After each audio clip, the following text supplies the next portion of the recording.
So this is the Mathcad for the tilt wall single story as a shear wall. You're looking at in-plane behavior.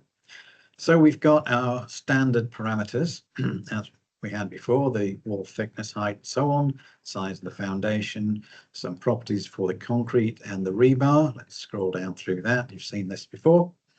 And our loading is similar to the loading we had before. Loads from the roof, loads from the wind, loads from earthquake, and so on. So it's basically the same configuration, but we're also using it as a shear wall. So there's loading in the plane of the wall. So our brands guide, it gives us 4 checks to do. The first 2 are relatively simple. It's just a height versus thickness. And the first is easy to do. Is our height over thickness bigger or smaller than 75? It's smaller, so we're okay. Then there's a modified thickness depending on the configuration, depending on the fixity at the ends. Now the design guide gives you a table and a diagram as to what's going on. So there is an out of plane deflected shape for these slender walls. So you're likely to deform them out of the plane, but if you're loading them, they're also going to deform out of their plane. And the factor that you're looking for there is dependent on the fixity of the wall, whether it's going to be normally fixed at the base, possibly pinned at the top, or no support at the top. Now let's close that and look at the Euler buckling. So the Brand's design guide gives you this formula for working out what the Euler buckling factor is.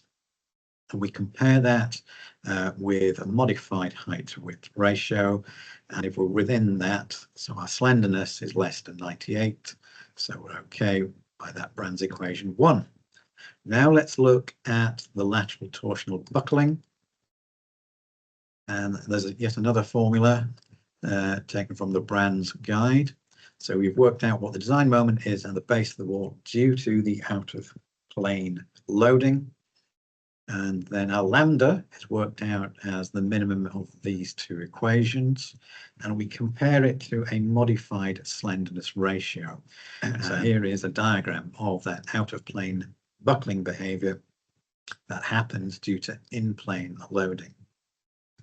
In effect, you're looking at a beam, and a beam which is narrow and deep may buckle out of its plane due to its in-plane loading.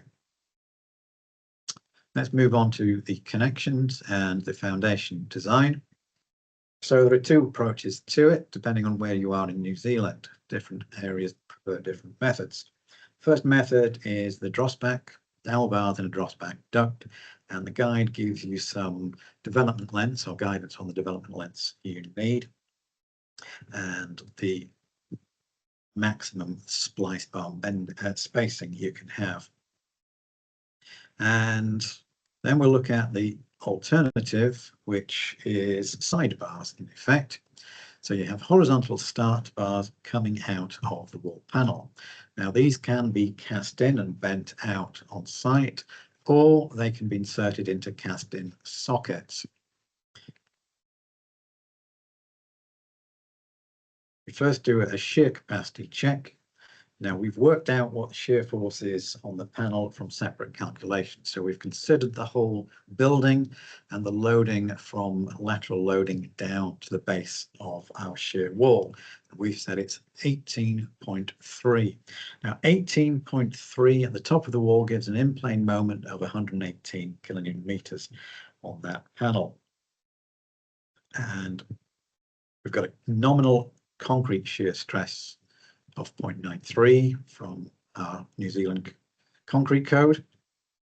We're using 80% of the gross concrete area for the shear area, and therefore we have a wall concrete shear capacity of 446. So we're already seeing that our concrete shear capacity is well in excess of the applied shear. So therefore minimum horizontal shear steel is required, and the amount of steel required is quite small. Let's look at the bending. So we're looking at in-plane bending. So we have quite a long lever arm. Don't forget, we've got a 4-meter long panel. So we take a lever arm as 2/3. These are all fairly crude rules of thumb, but they seem to work. And from that, we can work out what a compression force is based on the moment derived from above. And from the compression force, we can work out what the concrete stress is. So at 0.3, it's well below the reduced concrete capacity. Let's look at the steel. So we have 16 bars, potentially 16 in tension. And we've got 2 rows of them in this case for the starters. And we work out what the maximum bar force is given the applied load, what the shear is per bar, and what the resultant force is. The resultant force is a mere 5.6 kilonewtons. We've got an area of 113 square millimeters resisting that shear at that interface. Now, design shear strength can be enhanced by the applied load on the top of the wall, but for the purposes of being conservative, we can ignore the loading and reduce it to 0. We're also taking the friction coefficient as 1, which gives us a design shear strength of 42 kilonewtons. So looking at the foundation,